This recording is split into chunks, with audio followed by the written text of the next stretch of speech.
Hello students, let's start with the first chapter of economics, that is circular flow of income.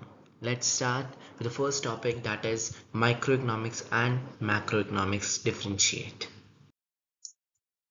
तो क्या होता है micro economics का मतलब? माइक्रो यानी कि मिनी, मिनी यानी कि माइक्रो यानी कि इंडिविजुअल। अगर हम इंडिविजुअल की बात करते हैं ना तो उसे हम माइक्रो इकोनॉमिक्स बोलते हैं। लेकिन अगर हम एग्रीगेट की बात करते हैं, एग्रीगेट यानी कि सम टोटल, अगर हम एग्रीगेट की बात करते हैं तो उसे हम बोलते हैं मैक्रो। जैसे कि सपोज करो मैंने कहा इंडिविजुअल की इनकम, तो वो माइक्रो इकोनॉमिक्स। मैंने कहा एग्रीगेट इनकम, वो मैक्रो इकोनॉमिक्स। मैंने कहा इंडिविजुअल का आउटपुट कि एक जना कितना आउटपुट प्रोड्यूस कर रहा है, तो वो हो गया हमारा माइक्रो इकोनॉमिक्स। लेकिन अगर मैंने कहा एग्रीगेट आउटपुट कि पूरे देश में कितना आउटपुट प्रोड्यूस हो रहा है, दैट इज मैक्रो इकोनॉमिक्स। ठीक है, तो जब भी हम इंडिविजुअल की बात करेंगे वो माइक्रो, और अगर हम एग्रीगेट की बात करेंगे तो मैक्रो। तो अब हम इसके एक डिफरेंशिएट से समझते हैं कि माइक्रो क्या होता है और मैक्रो क्या होता है, राइट। चलिए देखते हैं। अब डिफरेंशिएट देखते हैं तो हमारे पास ये माइक्रो इकोनॉमिक्स का डिफरेंट है और मैक्रो का डिफरेंशिएट है, right. So let's start.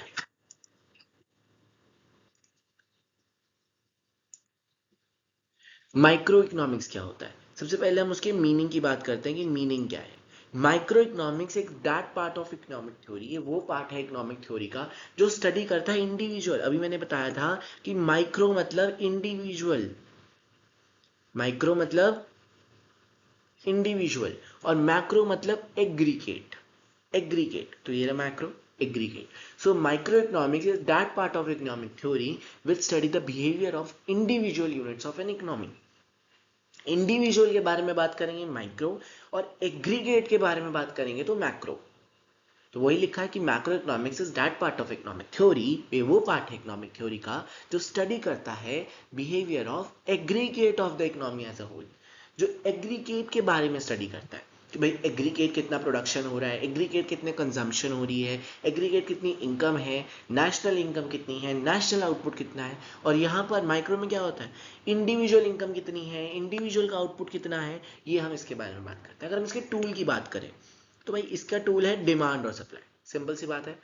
Tool का मतलब डिमांड और सप्लाई, ठीक है। और मैक्रो का है कुछ नहीं करना है, इसके आगे बस लगा देना एग्रीगेट, क्योंकि हम एग्रीगेट यानी कि हम पूरे उसकी बात करें, एग्रीगेट डिमांड और एग्रीगेट सप्लाई। तो मैक्रो हो गया, बड़ा टर्म हो गया भाई। माइक्रो मतलब मिनी, मैक्रो मतलब एग्रीगेट।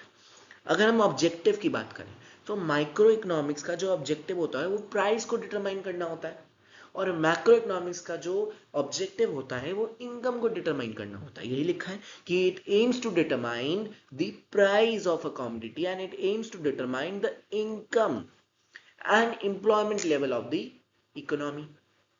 ठीक है, अब इसका क्या काम होता है माइक्रो का, प्राइस को डिटरमाइन करना। तो इसीलिए हम इसे माइक्रो इकोनॉमिक्स को ऑल्सो क्या बोलते हैं, प्राइस थ्योरी। क्या बोलते हैं, प्राइस थ्योरी। एमसीक्यूज में आ सकता है कि microeconomics is also known as price theory. और मैक्रो इकोनॉमिक्स में भी हमने पढ़ा कि क्या काम होता है उसका, इनकम को डिटरमाइन करना और एम्प्लॉयमेंट लेवल को डिटरमाइन करना, राइट। तो इसीलिए हम उसे इनकम भी बोलते हैं, इनकम थ्योरी, और एम्प्लॉयमेंट थ्योरी भी बोलते हैं, राइट।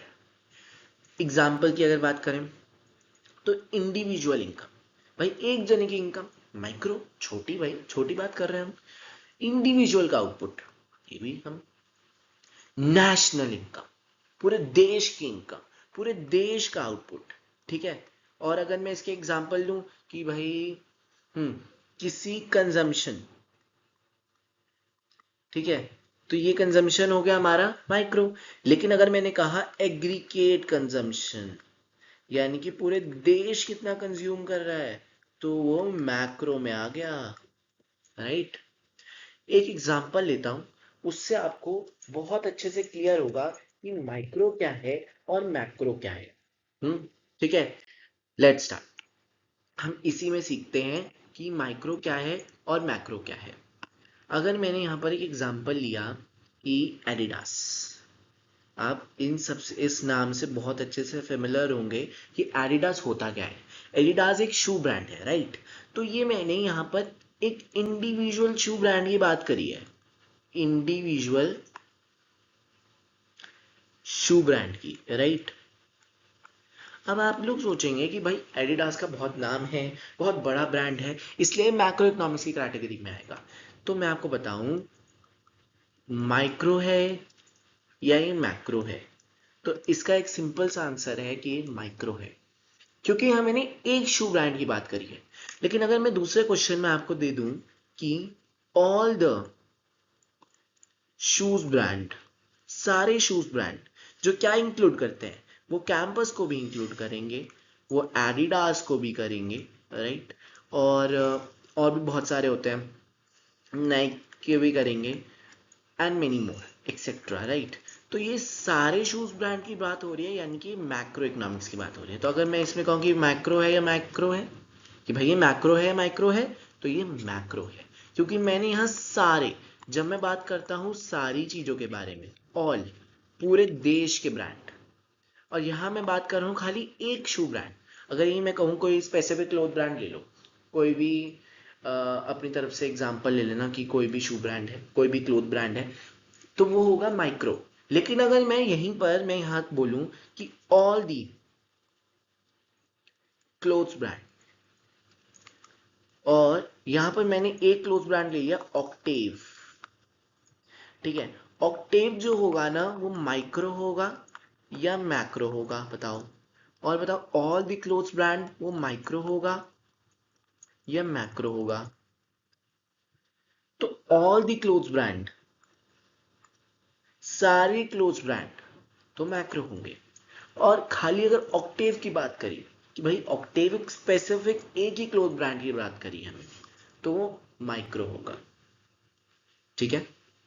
ऐसी बहुत है, लेवाइस है, अगर ये आ जाता तो भाई ये माइक्रो है या मैक्रो है, ये एक रियलिस्टिक एग्जांपल है लेने के लिए।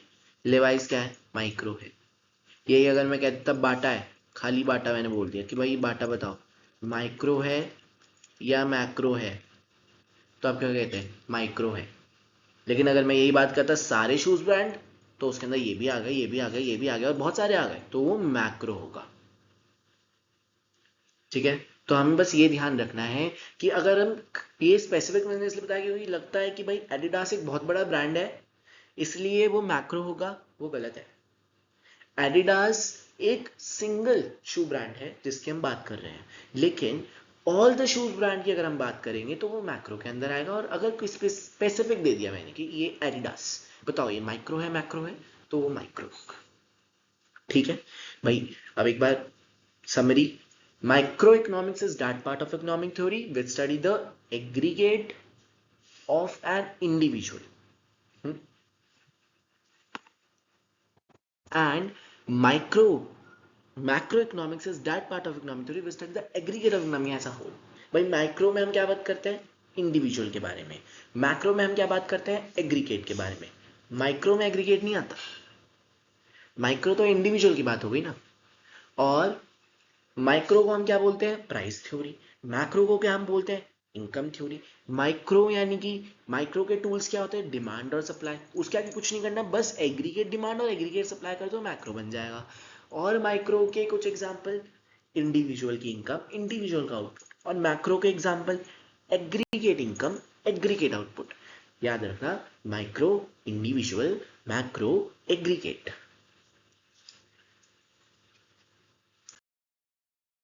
तो अब हम समझते हैं स्टॉक और फ्लो का कॉन्सेप्ट, कि स्टॉक क्या होता है, फ्लो क्या होता है।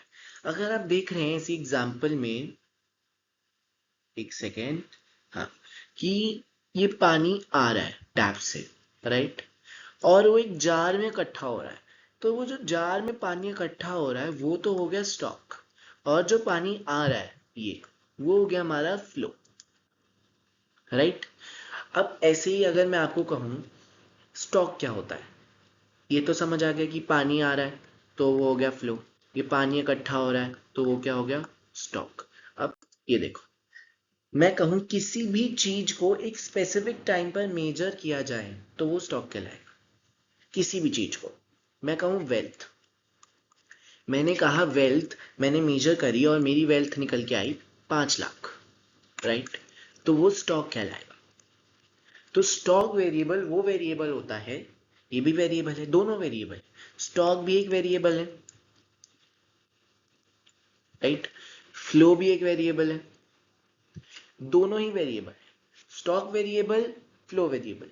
स्टॉक वो वेरिएबल होता है जिसे हम मेजर करते हैं एक पर्टिकुलर पॉइंट ऑफ टाइम पर। तो आपको दो वर्ड्स याद रखने हैं कि स्टॉक की अगर बात करी जाए तो आपको याद रखना है पॉइंट ऑफ टाइम, डेफिनेशन आप खुद बना लोगे, और अगर फ्लो की बात करी जाए तो आपको याद करना पड़ेगा पीरियड ऑफ टाइम, ठीक है ना। अब स्टॉक क्या होता है, सपोज करो मेरे बैंक है, ये सपोज करो मेरा बैंक है, ठीक है, इस बैंक में 10,000 रुपए पड़े हैं इस समय, एक पर्टिकुलर पॉइंट ऑफ टाइम। तो ये जो 10,000 है ना, ये मेरा स्टॉक कहलाएगा, ठीक है। लेकिन अगर मैं इस बैंक से पैसा निकाल रहा हूं, मैंने आज गया, मैंने आज के दिन 2,000 निकाल लिए, ये तो सीधा 20,000 हो गया, चलो कोई बात नहीं, ये तो हो नहीं सकता क्योंकि हम इसे 1 लाख कर देते हैं, ठीक है, कि हमने 2,000 निकाल लिए, फिर हमने 3,000 निकाल लिए, ठीक है, फिर हमने 40,000 निकाल लिए, ठीक है, ऐसे करते करते हमने निकाला। तो ये स्टॉक हमारे पास पड़ा था, जो हमारे पास पड़ा है एक स्पेसिफिक पॉइंट ऑफ टाइम पर, वो स्टॉक कहलाएगा। लेकिन हम निकालते गए, पहले हमने 20 निकाला, फिर हमने 30 निकाला, फिर हमने 40 निकाला, तो हम क्या कर रहे हैं, फ्लो। तो जब भी विड्रॉ की बात करते हैं, विड्रॉल ऑफ मनी, भाई बैंक में पैसा रखा है वो तो स्टॉक कहलाएगा, लेकिन बैंक से पैसा निकाल रहे हो जब भी टाइम की बात आ गई कि इस समय पर आवर आपने इतना निकाला, पर सेकंड आपने इतना निकाला, पर मंथ आपने इतना निकाला, पर डे आपने इतना निकाला, तो वो हमारा फ्लो कहलाएगा, ठीक है। अब मैं आपको जरा एक एग्जांपल देता हूं कि इसे रेस करते हैं।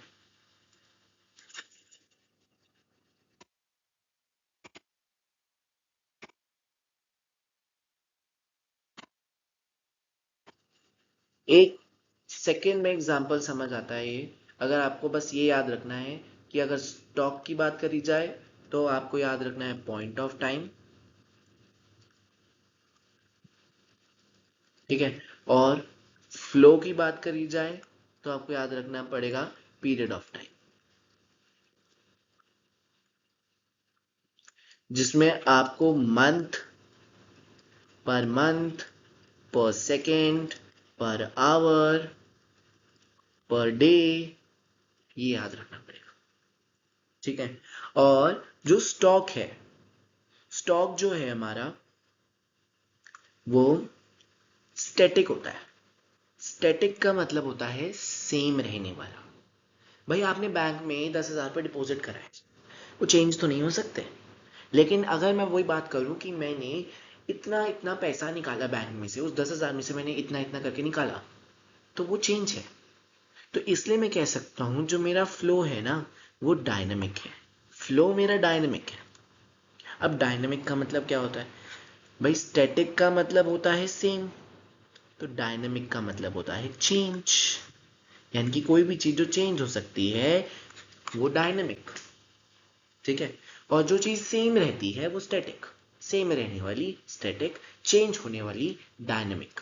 जो स्टॉक है वो चेंज नहीं होता, वो स्टैटिक रहता है, इसलिए वो सेम रहता है, स्टैटिक। फ्लो जो है वो डायनेमिक है, डायनेमिक मतलब चेंज होता रहता है। अब इसे बड़े अच्छे एग्जाम्पल से समझते हैं, जैसे कि अगर मैं बात करूं आपको इनकम, ठीक है, एक ऑप्शन देता हूं ए इनकम, बी मैंने आपको दिया प्रोडक्शन, ठीक है, सी मैंने आपको ऑप्शन दिया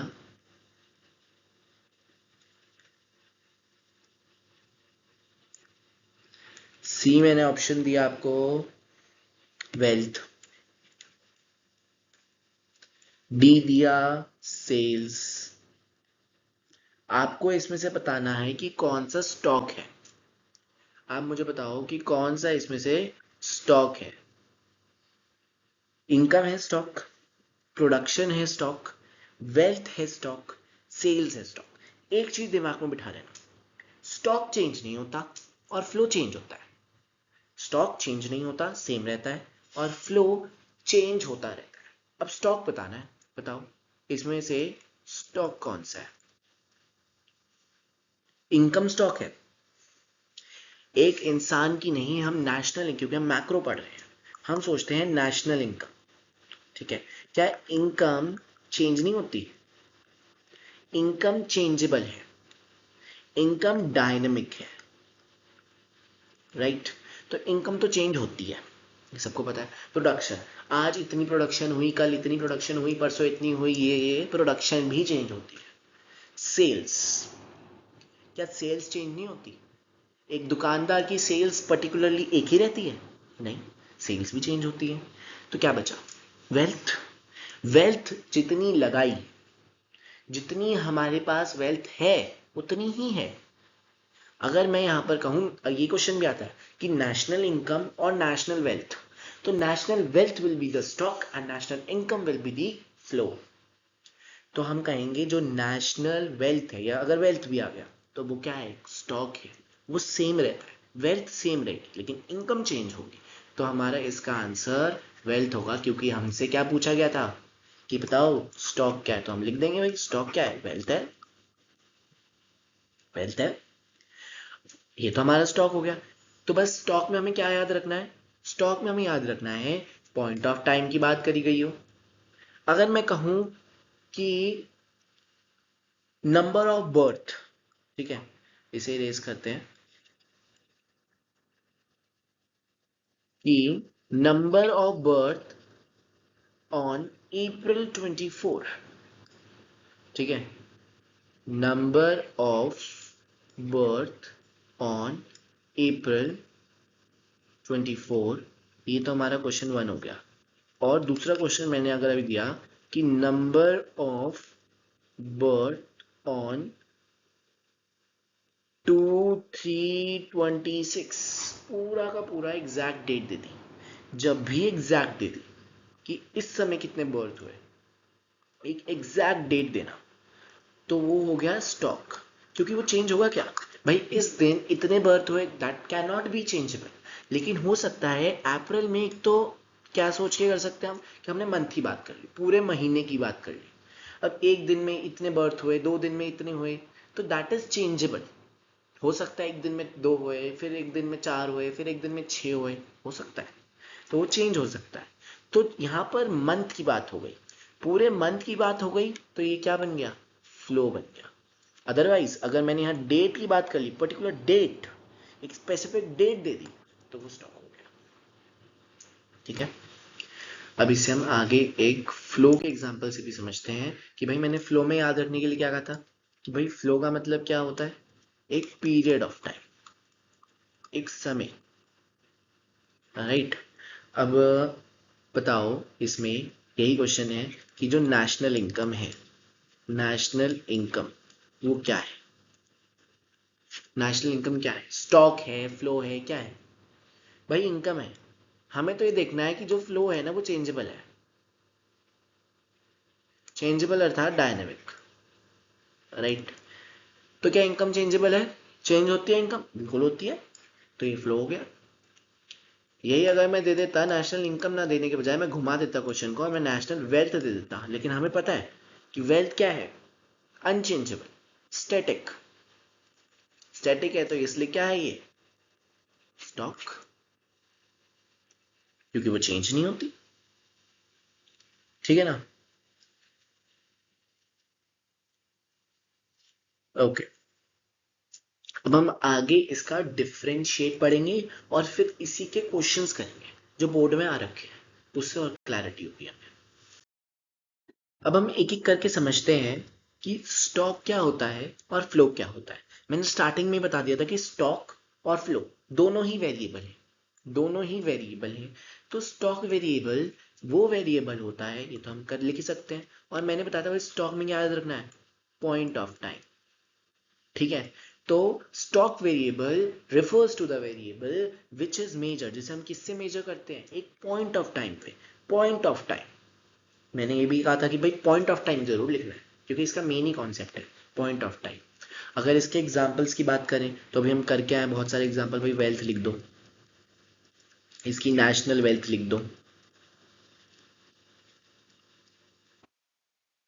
ठीक है।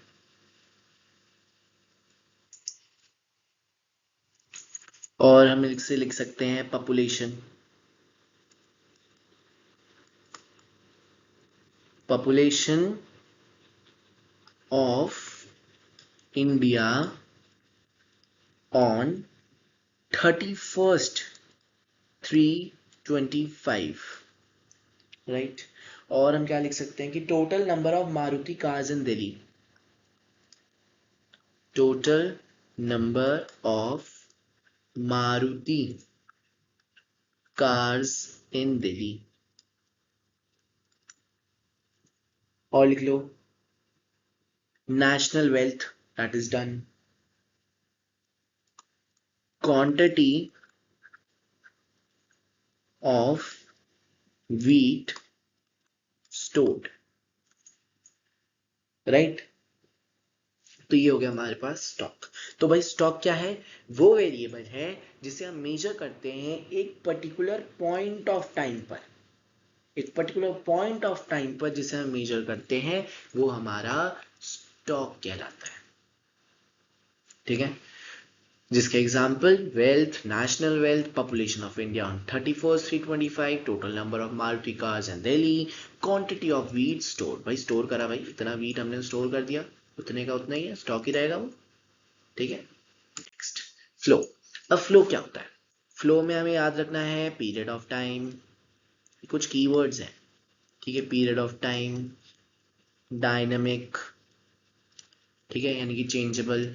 अब फ्लो वेरिएबल क्या होता है, फ्लो वेरिएबल वो वेरिएबल होता है जिसे हम मेजर करते हैं एक पर्टिकुलर पीरियड ऑफ टाइम पर, ठीक है। एक पर्टिकुलर पीरियड ऑफ टाइम पर जिसे हम मेजर करते हैं वो वेरिएबल कहता है flow variable. So flow variable refers to the variable which is measured at a particular period of time, right?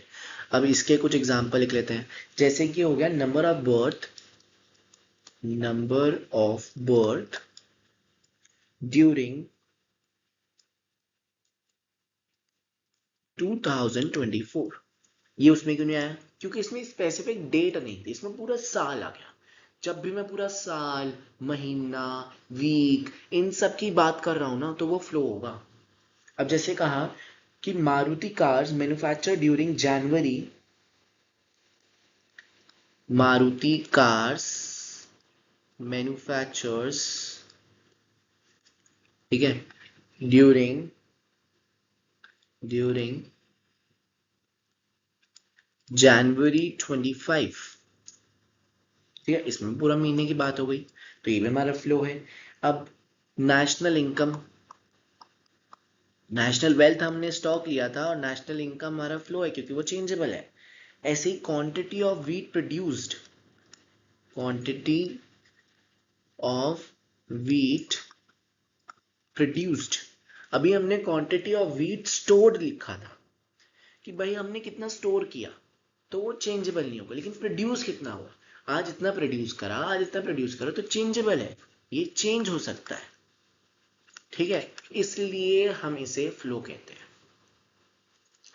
आगे हम इसका एक डिफरेंशिएट से और क्लैरिटी होगी हमें कि स्टॉक क्या होता है, फ्लो क्या होता है। तो it is that quantity of economic, इसमें हम सेम डेफिनेशन लिख सकते हैं, हम इसे यहां लिख सकते हैं कि स्टॉक वेरिएबल refers to, इसे काट दो, variable which is measure at a particular point of time. ऐसे इसमें लिख सकते हैं कि flow variable refers to the, बाकी से stock variable refers to the variable which is measured at a particular point of time, flow variable refers to the variable which is measured at a particular period of time। अब stock में क्या हमने समय की बात करी, हमने कहा इस 31st 3/25, ठीक है, इसमें कोई समय आया, तो ये नो टाइम डायमेंशन होता है, इसमें कोई टाइम की बात नहीं होती। लेकिन फ्लो में हमने कहा हमने पर आवर में कितने प्रोडक्शन करी, ठीक है, हमने पर डे में कितनी प्रोडक्शन करी, पर मंथ में हमारी कितनी इनकम है, पर डे में हमारी कितनी इनकम है, तो यहाँ पर हम समय की बात करते हैं, तो इसलिए हमारा जो फ्लो है ना वो टाइम डायमेंशन होता है। स्टॉक की बात करें तो स्टॉक एक स्टैटिक कॉन्सेप्ट है, स्टैटिक यानी कि सेम रहने वाला, ठीक है, तो स्टॉक यानी कि सेम, ठीक है, सेम रहने वाला, S for stock, S for static, S for same.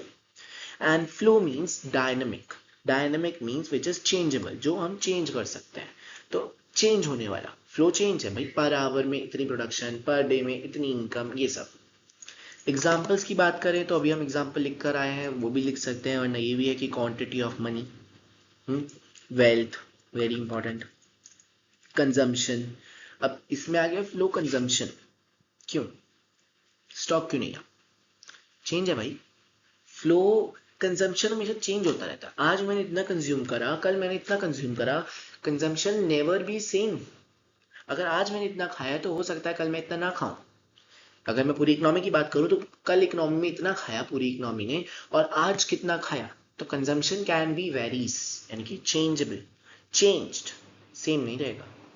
Okay, investment, investment भी चेंज होती रहती है, आज मैंने किसी कंपनी में इतनी इन्वेस्टमेंट करी और कल मैंने इतनी करी, तो वो भी चेंजेबल है। तो अब हम स्टार्ट करते हैं स्टॉक और फ्लो के कुछ इंपॉर्टेंट एमसीक्यूज जो हमारे PYQs में आ रखे हैं, बहुत इंपॉर्टेंट है ये वाले। स्टार्ट करते हैं। इनकम, अभी मैंने बताया भी था कि जो नेशनल इनकम है वो क्या होती है, flow, national income is flow, और वेल्थ क्या होती है, स्टॉक, राइट। डेट की बात हो गई कि number of birth on 31st to 24, तो ये क्या हुआ, स्टॉक और फ्लो, स्टॉक, राइट। फिर आ जाता है number of birth on April 24, कि अप्रैल में, यानी कि पूरा महीना आ गया, मंथ की बात हो गई, जब भी मैंने कुछ मंथ की बात कर ली, पर मंथ की, तो वो हमारा क्या हो गया, फ्लो, क्योंकि हम मंथ की बात कर रहे हैं, किसी ईयर की बात कर रहे हैं, किसी पूरे साल की बात कर रहे हैं, तो वो क्या हो जाता है, फ्लो, ठीक है ना, टाइम पीरियड हो गया, ठीक है ना, इसलिए ये फ्लो है, राइट। नेक्स्ट हमारी कैपिटल, कैपिटल क्या होना चाहिए, स्टॉक होना चाहिए, फ्लो होना चाहिए। मैंने यहाँ पर एक फर्म स्टार्ट करी और मैंने फर्म में कैपिटल लगाई, यही कहते हैं ना भाई, फर्म में जब भी आपको आना तो कुछ कैपिटल लगानी पड़ेगी, 1 लाख रुपए की। तो जो 1 लाख रुपए की मैंने कैपिटल लगाई, वो 1 लाख रुपए की जो कैपिटल है वो स्टॉक है, वो चेंज नहीं हो सकता, ठीक है, एक तो इसमें कोई टाइम की बात नहीं है, एक वो चेंज नहीं हो सकता। लेकिन मैंने यही कह दिया कि मैंने 1 लाख रुपए की कैपिटल तो लगाई थी, मैंने उसके बाद कुछ महीने बाद यहाँ पर 10,000 और एज अ कैपिटल लगा दी, यानी कि हम इसे क्या बोलते हैं, एडिशनल कैपिटल, क्या बोलते हैं, एडिशनल कैपिटल। तो ये बहुत इंपॉर्टेंट कॉन्सेप्ट है कि जो कैपिटल है वो तो स्टॉक है, ठीक है, वो तो स्टॉक है, लेकिन अगर बाय चांस इन क्वेश्चन में आ जाए कि एडिशनल कैपिटल के बाद में लगाने वाली कैपिटल, तो वो क्या कहलाएगी, वो कहलाएगी फ्लो, ठीक है। तो एडिशनल कैपिटल, फ्लो, और capital, stock, very very important, right. Next start करते हैं हम। ये भी कुछ क्वेश्चंस हैं, बोर्ड के ही हैं, सारे के सारे ही, ठीक है। सबसे पहले हमारे पास amount of bank deposit on 31/3/25, कि बैंक में कितना हमने डिपॉजिट करा ऑन 31st, डेट आ गई, डेट, स्पेसिफिक डेट आ गई, एक specific date, specific point of time पर जो चीज कोई मेजर हो रही है उसे हम क्या बोलते हैं, अभी तो बताया था, स्टॉक, राइट। लॉसेस, लॉसेस हमेशा टाइम पीरियड जैसे 1 साल में ही कैलकुलेट होते हैं, ठीक है, कि भाई 1 साल जब हमारा पूरा बीत गया तो हम देखेंगे हमारी फर्म को, हमारी कंपनी को कितना लॉस हुआ, तो लॉस हम पूरे साल का भर का देखते हैं, लॉस हम पूरे साल भर का देखते हैं कि हमारी कंपनी को कितना लॉस हुआ, तो आप पता प्रॉफिट क्या होगा, प्रॉफिट भी तो हम हमेशा पूरे पीरियड मंथ ईयर के लिए ही होता है कि हमें इतने महीने में इतना प्रॉफिट हुआ, एक साल में इतना प्रॉफिट हुआ। तो चाहे लॉसेस आ जाए चाहे प्रॉफिट आ जाए, दोनों के दोनों ही क्या है, फ्लो कॉन्सेप्ट। अच्छा, रीजन अगर पूछ ले कि रीजन में क्या लिखेंगे, तो मैं एक रीजन लिखकर दिखा देता हूँ। पहले ही कर लेते हैं, production of wheat during year 2020 to 2021। इसमें ईयर की बात हो गई, इसमें पूरा एक ईयर कवर हो गया, इसमें पूरा एक ईयर कवर हो गया, ठीक है ना। टाइम पीरियड आ गया, ड्यूरिंग लिखा हुआ है इस पर, ठीक है। तो ये फ्लो है, तो ये फ्लो है, इसमें कोई स्पेसिफिक डेट तो नहीं दी। अगर मैंने कहा स्टोरेज ऑफ वीट, मैंने भी पिछले डिफरेंशिएट में था शायद ये, कि स्टोर करा हमने वीट को, वो तो स्टॉक था। प्रोडक्शन करा वीट का, वो फ्लो है। अब इसका रीजन कैसे लिखेंगे, तो इसका रीजन लिखने का एक ही तरीका है, क्या, कि अगर फ्लो आ गया तो हम लिखेंगे it is measured at a particular period of time। बस टीचर ने तो पीरियड ऑफ टाइम देखना भाई, कि इसने इसे पता है ना पीरियड ऑफ टाइम क्या होता है, दैट्स इट। अब जैसे है population of India on 31 March 21, date आ गई ना, 31 मार्च 21, एक स्पेसिफिक समय आ गया, एक स्पेसिफिक डेट आ गई, राइट। तो ये स्टॉक हो गया। इसमें क्या लिखेंगे कि it is measured at a particular point of time।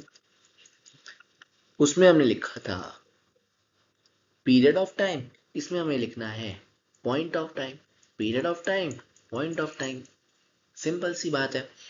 अब आप मुझे बताओ कि नंबर ऑफ लिटरेट पीपल, कितने लिटरेट पीपल हैं, डेट दे दी 31/3/25, अगेन एक स्पेसिफिक डेट।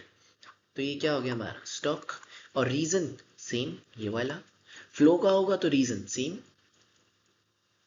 ठीक है। तो ये हमारा कुछ स्टॉक फ्लो को हमने बहुत अच्छे से कवर अप कर लिया है, सारे के सारे इंपॉर्टेंट क्वेश्चंस करा दिए हैं, कुछ भी नहीं छोड़ा है, सब खत्म हो गया है इसमें। अब हम अपना नेक्स्ट की ओर बढ़ते हैं, जो कि हमारा नेक्स्ट कॉन्सेप्ट है सर्कुलर फ्लो ऑफ इनकम, कि एक्चुअल में सर्कुलर फ्लो ऑफ इनकम होता क्या है। वैसे तो इसको समझने के लिए एक डायग्राम बहुत इंपॉर्टेंट है, लेकिन डेफिनेशन पढ़नी होती है तो पढ़ लेते हैं एक बार, ठीक है, वरना डायग्राम से बहुत अच्छे से समझ आएगा कि ये वो रिफर्स टू द साइकिल है। अच्छा मुझे आप बताओ, इनकम का सर्कुलर फ्लो का मतलब क्या हुआ। सपोज करो आपकी जेब में पैसा पड़ा है, राइट, आप उसे किसी को दे रहे हो और आप उससे कुछ ले रहे हो, फिर वो किसी को देगा, फिर उससे कुछ लेगा, फिर वो किसी और को कुछ देगा, ऐसे ऐसे करके एक इनकम का फ्लो बन रहा है। और वो जो फ्लो है ना, वो एक सर्कल शेप में बन रहा है, ऐसे कि भाई आपने किसी को कुछ दिया, ठीक है, इसे, फिर इसे कुछ दिया, फिर इसे, फिर इसे कुछ दिया, इसे इनकम मिल गई, फिर इसे, फिर इसे, फिर इसे। तो ऐसे करके एक सर्कुलर फ्लो ऑफ इनकम बन रहा है। तो इसलिए हम इसे सर्कुलर फ्लो ऑफ इनकम कहते हैं। डेफिनेशन पढ़ते हैं, ये एक वो साइकिल है ऑफ जनरेशन ऑफ इनकम, इसमें इनकम जनरेट होती है। डायग्राम से अच्छे से समझ आएगा। In the production process and it's distribution among the factor of production and finally its circulation from household to the firms in the form of consumption expenditure on goods and services produced by them। Definition को अभी छोड़ो और पहले हम इसका diagram समझते हैं, क्योंकि डायग्राम्स के बिना इसकी डेफिनेशन का कोई यूज नहीं है। पहले डायग्राम समझेंगे, डेफिनेशन तो अपने आप बन जाएगी। आपको सबसे पहले पता होना चाहिए कि फैक्टर ऑफ प्रोडक्शन क्या होता है और फैक्टर इनकम क्या होता है। तो अगर मैं आपको यहाँ बात करूं कि फैक्टर ऑफ प्रोडक्शन क्या होता है, राइट, और सबसे पहले तो मैं आपको बता देता हूँ कि फैक्टर प्रोडक्शन होता क्या है। फैक्टर ऑफ प्रोडक्शन, लैंड, ठीक है, labour, right, capital and entrepreneur, entrepreneur, right. अब फैक्टर इनकम क्या होता है। फैक्टर इनकम वो इनकम होता है जो इनके ओनर लैंड का ओनर कौन होगा? उसे फैक्टर इनकम मिलेगी। क्या मिलेगा? लैंड के ओनर रेंट मिलेगा, राइट। लेबर को क्या मिलेगा? भाई वेजेस मिलेगी या सैलरी मिलेगी, राइट। कैपिटल को क्या मिलेगा? इंटरेस्ट। कैपिटल पे हमेशा इंटरेस्ट मिलती है। एंटरप्रेन्योर को क्या मिलेगा? Profit.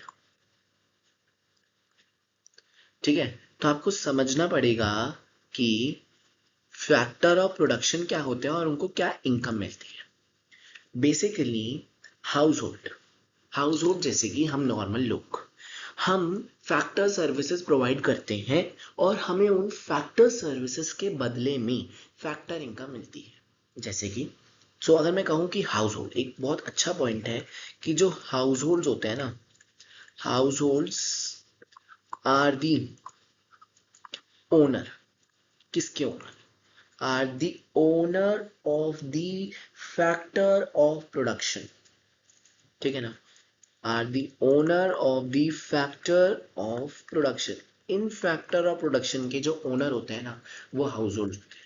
Land, labour, capital, entrepreneur, जिसके बदले में ये सर्विसेज दे रहे हैं। ये भाई लैंड दे रहे हैं, तो लैंड के बदले में इन्होंने एक फर्म को, एक हाउस होल्ड ने एक फर्म को लैंड दिया, जिसके बदले एक फर्म का काम होता है कि वो लैंड के बदले रेंट दे। लेबर, अगर आप लेबर मजदूरी कर रहे हो तो आपको वेजेस मिलेगी या सैलरी मिलेगी। ठीक है। कैपिटल, आपने कैपिटल लगाई तो आपको इंटरेस्ट मिलेगा। आप हाउस होल्ड हो और फर्म आपको ही देगी। एंटरप्रेन्योर तो आपको प्रॉफिट मिलेगा। तो ये फैक्टर ऑफ प्रोडक्शन होता है जिसकी वजह से आपको फैक्टर इनकम मिलती है। और फैक्टर ऑफ प्रोडक्शन का जो ओनर होता है वो होता है हाउस होल्ड। एक चार्ट बनाते हैं बढ़िया सा, समझ आएगा। जैसे कि अगर मैंने कह दिया हाउस होल्ड सेक्टर, आपको पता है कि जो हमारे सेक्टर्स होते हैं ना, सेक्टर्स सेक्टर्स सेक्टर ही लिख देगा, जैसे एक सेकेंड, सेक्टर्स ऑफ इकोनॉमी। हमारी इकोनॉमी के अंदर कितने सेक्टर्स होते हैं?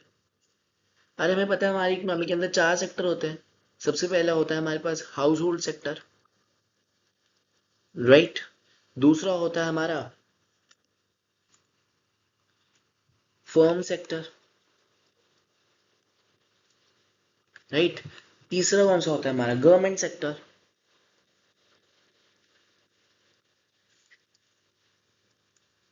और चौथा होता है हमारा foreign sector, external sector, rest of the world sector, कुछ भी बोल लो, हम इसे एक्सटर्नल सेक्टर बोल देते हैं। एक्सटर्नल सेक्टर,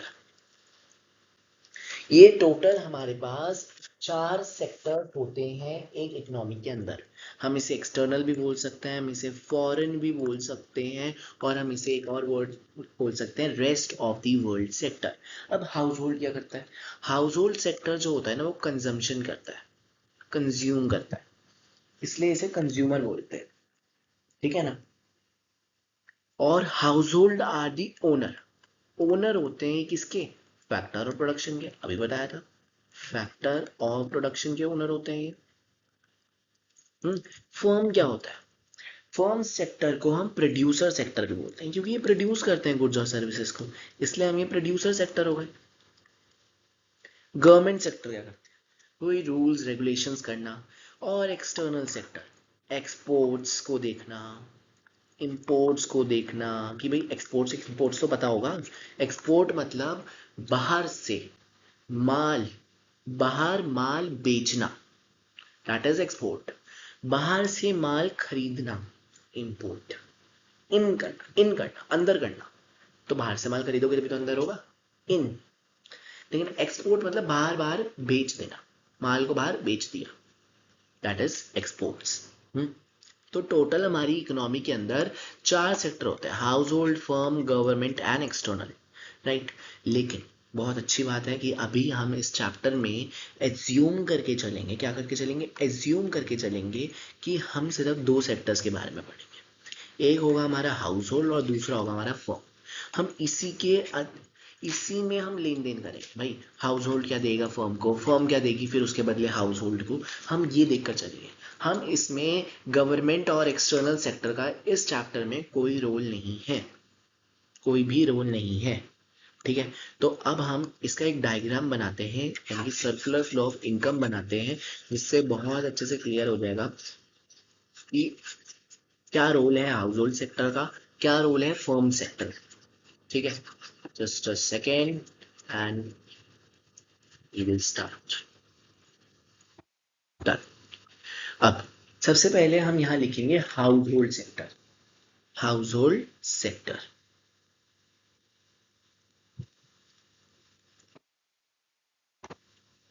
ठीक है, यहां हम लिखेंगे फर्म सेक्टर। ठीक है, अब house hold sector firm sector को क्या देगा, सर्विसेज देगा। कैसी सर्विसेज देगा, लैंड देगा, लेबर देगा, कैपिटल देगा, एंटरप्रेन्योर देगा। तो हमारा हाउस होल्ड सेक्टर फर्म को क्या देगा, फैक्टर सर्विसेज देगा। ये लैंड, लेबर, एंटरप्रेन्योर, कैपिटल, ये सब फैक्टर सर्विसेज होती है। ठीक है, इन्हें फैक्टर प्रोडक्शन भी बोलते हैं और फैक्टर सर्विसेज भी बोलते हैं। जो कौन देता है, हाउस होल्ड देता है। किसे देता है, फर्म को देता है। अभी हम देते हैं, चलिए। तो हाउस होल्ड फर्म को देगा क्या, factor services. House hold firm को देगा फैक्टर सर्विसेज। थोड़ा अच्छे से बना देते हैं।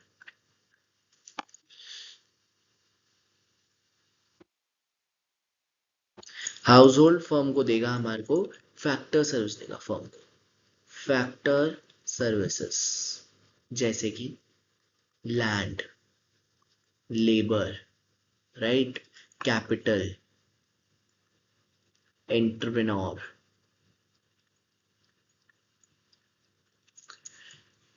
उसके बदले हमारी फर्म हाउस होल्ड सेक्टर को पेमेंट भी तो करेगी। भाई कोई चीज हाउस होल्ड सेक्टर फर्म को फ्री में तो देगा नहीं, तो फर्म हाउस होल्ड को पेमेंट करेगी। उसे हम क्या बोलते हैं, factor payment. And it is the factor income for the house hold. Factor payment is done by the firm to the house, right. अभी अब फर्म क्या कर रही है भाई, हाउस होल्ड ने फर्म को दिया फैक्टर सर्विसेज। अब फर्म हाउस होल्ड को क्या देगी, फैक्टर पेमेंट। पेमेंट भी तो करनी है भाई, कुछ लिया है तो कुछ देना तो पड़ेगा। ठीक है, तो अब हमारी जो फर्म है वो हाउस होल्ड को फैक्टर पेमेंट दे रही है। ये फैक्टर पेमेंट, क्या फैक्टर पेमेंट दे रही है, जैसे कि लैंड के बदले में, हम शुरू से शुरू करेंगे, लैंड के बदले में रेंट, लेबर के बदले में वेजेस, सैलरी भी लिख सकते थे, कैपिटल के बदले में इंटरेस्ट, राइट, और एंटरप्रेन्योर के बदले में प्रॉफिट। ये लो जी। ठीक है, अब पेमेंट हो गई। अब जो भी हमारे पास पेमेंट आई, हाउस होल्ड के पास जो भी पेमेंट आई, वो उसका खर्चा पता है कहाँ करेगा, वो उसका खर्चा करेगा फर्म से गुड्स और सर्विसेज को लेने में। ठीक है, तो अब वो खर्चा करेगा, कंजम्पशन एक्सपेंडिचर करेगा ऑन गुड्स एंड सर्विसेज को। अब हाउस होल्ड फिर से पैसा देगा किसे, फर्म को। ये हाउस होल्ड फिर से पैसा देगा फर्म को, किस बात का, एक्सपेंडिचर का, कंजम्पशन एक्सपेंडिचर करेगा। भाई कुछ खाएगा ना, हाउस होल्ड कुछ खाएगा, तो जो पैसा उसे मिला अपनी सर्विसेज देकर, वो दोबारा से वो पैसा फर्म को दे रहा है, एक्सपेंडिचर कर रहा है गुड्स और सर्विसेज पे। अब वो फर्म से गुड्स और सर्विसेज खरीद लेगा पैसा देकर। अभी ये कंजम्पशन एक्सपेंडिचर, पैसा दिया हाउस होल्ड ने फर्म को, तो अब फर्म का है कि अब फर्म हाउस होल्ड को क्या देगी, जब उन्होंने कंजम्पशन एक्सपेंडिचर करा गुड्स और सर्विसेज के लिए, तो फर्म हाउस होल्ड को गुड्स और सर्विसेज देगी। देगी, दे दो भाई, ये फर्म है, ये हाउस होल्ड है, और ये दे दी हमने गुड्स और सर्विसेज, राइट। तो ये यहां पर गुड्स एंड सर्विसेज, क्यों नहीं हुआ, ठीक है, क्या फर्म हाउस होल्ड को क्या दे रही है, गुड्स और सर्विसेज। तो ये होता है हमारा सर्कुलर फ्लो ऑफ इनकम। यहां पर आप बड़े ध्यान से नोटिस करना कि ना ही पैसा हमारे हाउस होल्ड के पास बचा, क्योंकि जितना भी पैसा उन्होंने कमाया था अपनी सर्विसेज को देकर, वो सारा पैसा तो उन्होंने खर्च कर दिया ना कंजम्पशन एक्सपेंडिचर में, सारा पैसा उन्होंने वापस से फर्म को लौटा दिया। तो इसीलिए हम इसे कहते हैं कि सर्कुलर फ्लो ऑफ इनकम, कि जो इनकम है ना उसका सर्कुलर फ्लो होता है, ये है सर्कुलर फ्लो ऑफ इनकम। और इसके 100% चांसेस हैं कि ये एग्जाम में आता ही आता है। It can be come for 3 marks, 2 marks और even for 4 marks with the diagram, and you have to make this. इसका पूरा फॉर्मेट अभी रेडी है आगे, पूरा फॉर्मेट ही कैसे क्या क्या लिखना है, ये तो जस्ट एक एक्सप्लेनेशन, ठीक है। वो आगे अभी दिखाता हूँ कि कैसे आपको इसका क्वेश्चन आएगा और कैसे आपको इसका आंसर करना है। ये जस्ट बात है कि क्या होता है कि जो हाउस होल्ड है वो फर्म को क्या देती है, फैक्टर सर्विस, जिसके बदले फर्म हाउस होल्ड को क्या देता है, फैक्टर पेमेंट। ये हमने यहाँ पढ़ा, ठीक है। फिर जो हाउस होल्ड के पास फैक्टर पेमेंट का पैसा आया वो कहाँ लगा देती है, फिर से फर्म में, गुड्स और सर्विस खरीदने में। और फिर जो फर्म है वो भाई पैसा लिया है तो गुड्स और सर्विसेज तो देना ही पड़ेगा ना, फिर जो फर्म है वो हाउस होल्ड को फिर से गुड्स और सर्विसेज दे देती है, ठीक है। डन। नेक्स्ट, ये भी स्लाइड वैसे खाली है तो हम इसमें समझ लेते हैं कि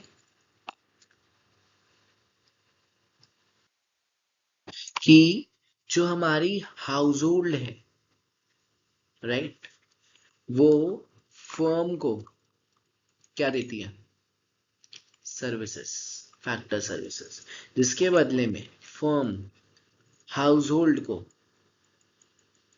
क्या देता है, पेमेंट, पेमेंट करता है भाई, फैक्टर पेमेंट, ठीक है। फिर क्या करती, फिर हाउस होल्ड के पास पैसा आया, फिर हाउस होल्ड फिर से खर्चा करेगा फर्म के ऊपर, क्या करने में, एक्सपेंडिचर करेगा, एक्सपेंडिचर करेगा ऑन गुड्स एंड सर्विसेज का, राइट। और फिर जो फर्म है वो फिर से हाउस होल्ड पे क्या करेगी, गुड्स और सर्विसेज दे देगी भाई हाउस होल्ड को, यही तो मांगा था उन्होंने। तो हम ये कह सकते हैं यहाँ ये सर्कुलर फ्लो ऑफ इनकम है, जहां हाउस होल्ड के पास भी कुछ पैसा नहीं बचा और फर्म के पास भी नहीं, ठीक है। कुछ भी सेव नहीं हो रहा है, हाउस होल्ड ने कुछ सेव किया भाई, जितना पैसा आया उन्होंने सारा का सारा खर्चा कर दिया यहाँ पे, सारा का सारा फर्म को दे दिया और एक्सपेंडिचर कर दिया गुड्स और सर्विसेज पे, तो यहाँ पर कुछ भी नहीं हो रहा है सेविंग, राइट। नेक्स्ट करते हैं, अब हम पढ़ेंगे faces of circular flow of income. Faces of circular flow of income. तो सर्कुलर फ्लो ऑफ इनकम के फेसेस होते हैं, बेसिकली 3 फेसेस होते हैं सर्कुलर फ्लो ऑफ इनकम के, 3, यस। अब वो 3 कौन कौन से हैं, सबसे पहले होता है जनरेशन फेस। कौन सा होता है, जनरेशन फेस, राइट। सेकेंड होता है हमारे पास डिस्ट्रीब्यूशन फेस, डिस्ट्रीब्यूशन फेस। और थर्ड होता है हमारे पास डिस्पोजिशन फेस, राइट। तो हमारे पास कुल मिला के 3 फेसेस होते हैं, generation, distribution and disposition face. इसे एक एक करके पढ़ते हैं अभी कि जनरेशन फेस क्या होता है, डिस्ट्रीब्यूशन फेस क्या होता है और डिस्पोजिशन फेस क्या होता है। तो let's start with the generation face. Generation किस चीज का जनरेशन, भाई गुड्स और सर्विसेज का जनरेशन, प्रोडक्शन करना, वही तो जनरेट होता है। तो हम सबसे पहले हम यहाँ पढ़ते हैं जनरेशन फेस, कि जनरेशन फेस क्या होता है। जनरेशन फेस यानी कि जनरेट करना, किससे, प्रोडक्शन करना। So in this phase firm produce goods and services with the help of factor services। factor services की हेल्प से जो फर्म प्रोड्यूस करती है गुड्स और सर्विसेज को, उस फेस को हम बोलते हैं generation face. So in this face, ये फेस में जो फर्म प्रोड्यूस करती है, ठीक है, गुड्स को, सर्विसेज को with the help of factor services, with the help of factor services, उस फेस को हम बोलते हैं जनरेशन फेस। जनरेशन मतलब गुड्स और सर्विसेज का प्रोड्यूस होना। कौन करती है? फर्म करती है। तो फर्म करती है गुड्स और सर्विसेज को प्रोड्यूस किसकी मदद से? फैक्टर सर्विसेज की मदद से। कौन कौन सी होती है फैक्टर सर्विसेज? भाई लैंड, अभी बताया था, लेबर, ठीक है, कैपिटल, एंटरप्रेन्योर, ये सारी की सारी हमारे पास फैक्टर सर्विसेज होती हैं। तो जो फर्म प्रोड्यूस करती है गुड्स और सर्विसेज को किसकी मदद से? फैक्टर सर्विसेज की मदद से, तो वो फेज कहलाता है जनरेशन फेज। क्यों जनरेशन फेज? क्योंकि यहाँ पर प्रोडक्शन हो रहा है, प्रोड्यूस हो रहे हैं, गुड्स और सर्विसेज प्रोड्यूस हो रहे हैं, राइट। सेकेंड फेज है हमारे पास डिस्ट्रीब्यूशन फेज। अब इस फेज में क्या होता है? किस चीज का डिस्ट्रीब्यूशन? ऑब्वियसली अगर फर्म ने प्रोड्यूस करा गुड्स और सर्विसेज को किसकी मदद से? फैक्टर सर्विसेज की मदद से। तो फैक्टर सर्विसेज के ओनर को फैक्टर इनकम या फिर फैक्टर पेमेंट तो करनी पड़ेगी, ठीक है। तो अब हम क्या करेंगे डिस्ट्रीब्यूशन फेज में, मैं यहां लिख देता हूं, अब हम डिस्ट्रीब्यूशन फेज में डिस्ट्रीब्यूट करेंगे। डिस्ट्रीब्यूशन फेज में हम यहां डिस्ट्रीब्यूट करेंगे, क्या? पेमेंट करेंगे। किसे? Factor income. किसे पेमेंट करेंगे? Owner of the factor of the production. या हम कह सकते हैं the phase involves the flow of factor income from firm to household. तो हम कह सकते हैं कि फ्लो करना किस चीज का?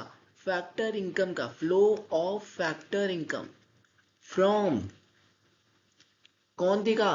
फर्म देगा ना भाई, क्योंकि फर्म ने हाउस होल्ड ने फर्म को क्या दिए हैं? सर्विसेज। तो फर्म हाउस होल्ड को क्या देगा? इनकम देगा। तो flow of factor income from firm to household क्या होती है? Factor income. भाई रेंट के बदले में, लैंड के बदले में क्या मिलेगा? रेंट मिलेगा। सैलरी के बदले में क्या मिलेगा? वेजेस मिलेगा। कैपिटल के बदले में क्या मिलेगा? इंटरेस्ट मिलेगा। एंटरप्रेन्योर के बदले में क्या मिलेगा? प्रॉफिट मिलेगा। तो ये होता है, ये फेस में बेसिकली फर्म हाउस होल्ड को पैसा देती है कि भाई जो तुमने मुझे फैक्टर सर्विसेज दी ना, उसके बदले पे मैं तुम्हें यहां पर इनकम दे रहा हूं। लैंड के बदले में रेंट दूंगा, लेबर के बदले में वेजेस दूंगा, कैपिटल के बदले में इंटरेस्ट दूंगा, और एंटरप्रेन्योर को प्रॉफिट दूंगा। तो ये होगा डिस्ट्रीब्यूशन फेस। अब डिस्पोजिशन फेस क्या होता है? ठीक है, ये भी हमने अभी सर्कुलर फ्लो में पढ़ा था। आपको अगर याद होगा थोड़ा सा भी कि हमने अभी पढ़ा था कि जो भी पैसा हाउस होल्ड को मिला, ये मिला, रेंट मिला, वेजेस मिला, इंटरेस्ट मिला, प्रॉफिट मिला, वो पैसा सारा का सारा खर्च कर देते हैं फर्म से गुड्स और सर्विसेज लेने में। बस ये वही है। इन दिस फेस, ये फेस में जो भी इनकम रिसीव्ड, जो भी इनकम रिसीव करी, किसने? By factor of production. Factor of production कौन होता है? जिन्होंने फैक्टर सर्विस दी। सी बाय फैक्टर ऑफ प्रोडक्शन यानी कि फैक्टर सर्विसेज, ठीक है ना। स्पेंट, उसे सारा का सारा खर्च कर दिया on goods and services produced by the firm.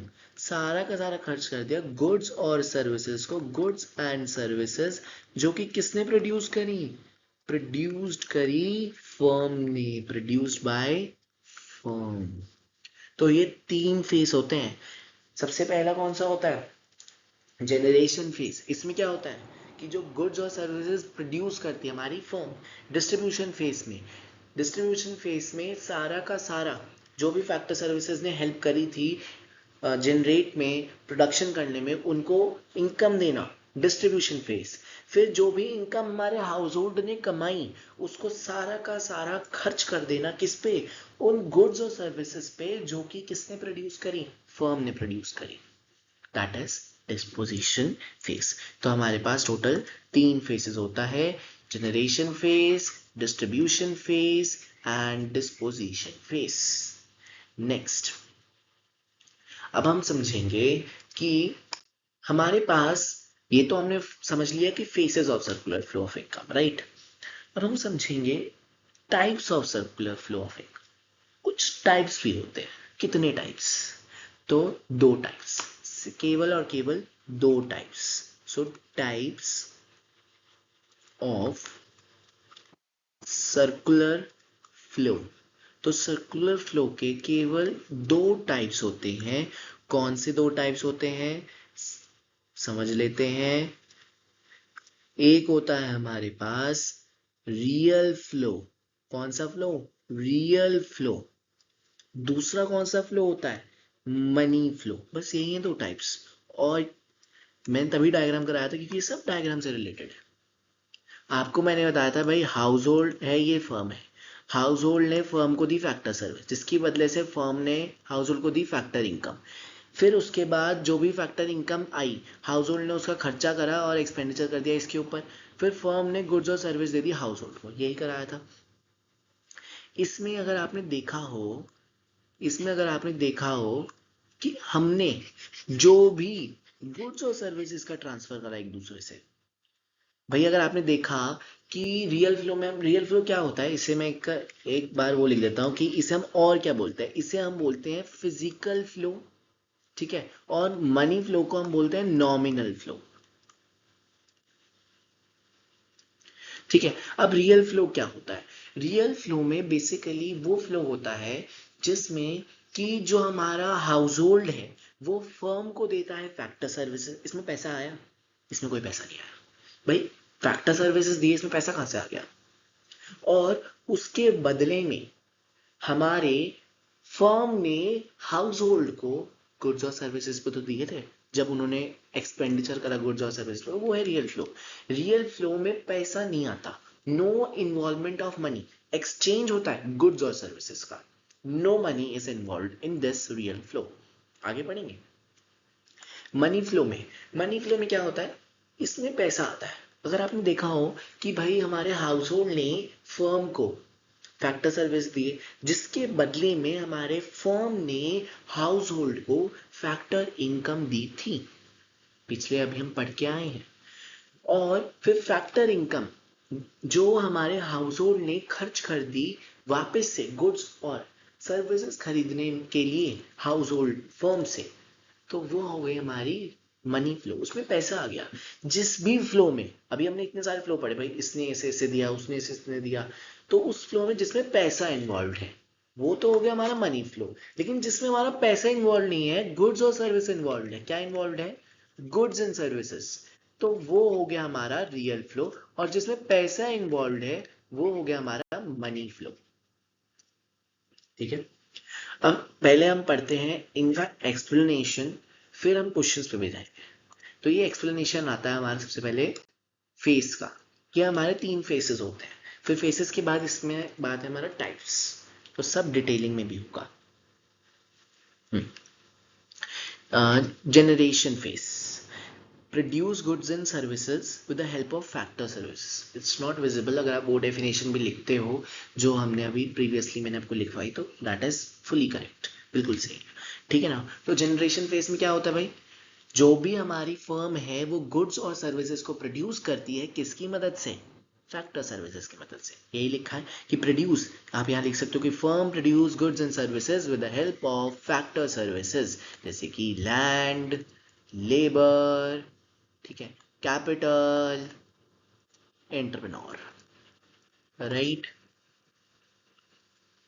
Distribution phase में क्या होता है? जो भी फैक्टर सर्विसेज की मदद से उन्होंने प्रोडक्शन करी, उन फैक्टर सर्विस को पैसा तो देना पड़ेगा। तो वही है फ्लो करना, किसका? फैक्टर इनकम का। तो यहाँ लिखा हुआ है कि flow of factor income, right.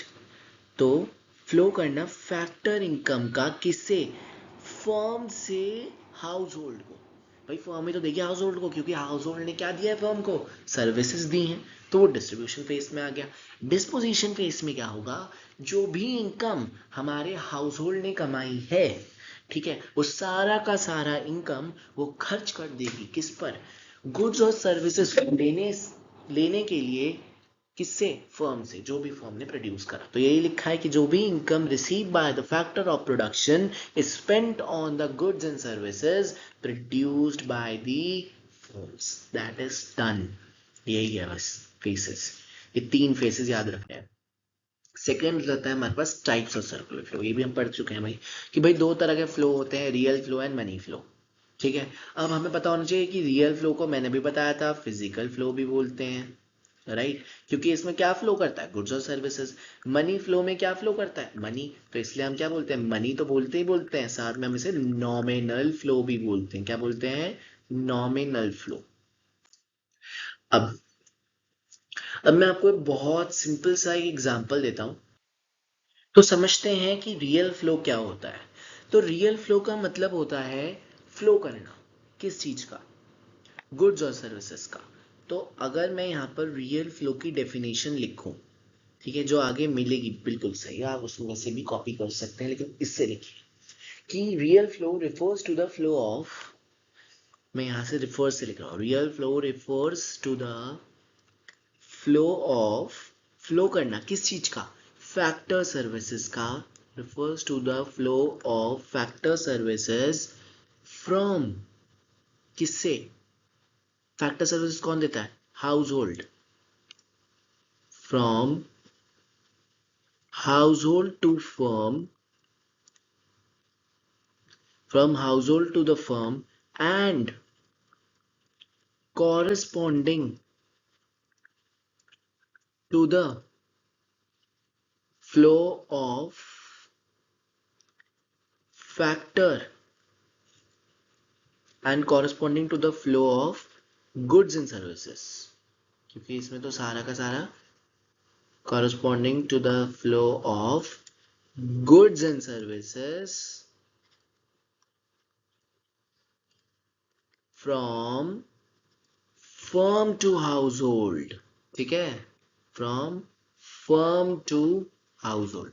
तो रियल फ्लो क्या होता है, flow of factor services from household to the firm and corresponding to the flow of goods and services from firm to household. एक example, मतलब एक diagram से समझते हैं। अभी हमने समझा था कि ये हाउस होल्ड है, राइट, ये फर्म है।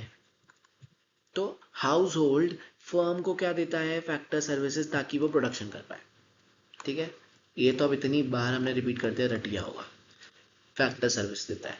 उसके बदले में फर्म हाउस होल्ड को क्या देती है, अब आपके दिमाग में आएगा फैक्टर इनकम, लेकिन उसमें तो पैसा आ गया। फिर हमने सोचा था कि जो फैक्टर इनकम मिली वो सारा का सारा खर्चा किसने कर दिया, हाउस होल्ड ने फर्म पे गुड्स खरीदने में, और फिर फर्म ने हाउस होल्ड को क्या दिया, गुड्स सर्विसेज दिए ना। तो यहाँ पर दोनों ही दोनों क्या है, गुड्स और सर्विसेज का फ्लो हो रहा है, गुड्स और सर्विसेज का एक्सचेंज हो रहा है।